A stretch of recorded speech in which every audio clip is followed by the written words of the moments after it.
আসসালামু আলাইকুম রহমতুল্লাহি ওয়াবারকাতু। সকল প্রাণপ্রিয় ভাই বোনদেরকে জানাই, আপনারা দেখেন, ভিডিওটা দেখবেন, ভালো লাগলে লাইক শেয়ার করবেন। দেখেন আল্লাহ তাআলা কী না করতে পারে, স্বামী স্ত্রী একটা কী মায়া মমতা দিয়ে দিয়েছে।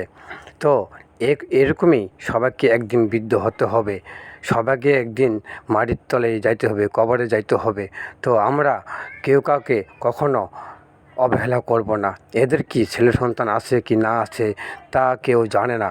তো আমরা দেখেন আল্লাহ তাআলা কী সৃষ্টি করেছে, কেউ কাউকে এখনও ছাড়ে নাই। তার স্বামী স্ত্রীর কী যে একটা বিধান, কী যে একটা মায়া মমতা, ঠিক আছে?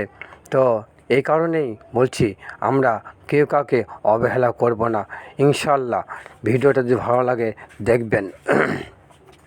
তো আল্লাহ যা করে মানুষের জন্য ভালোই করে। আল্লাহ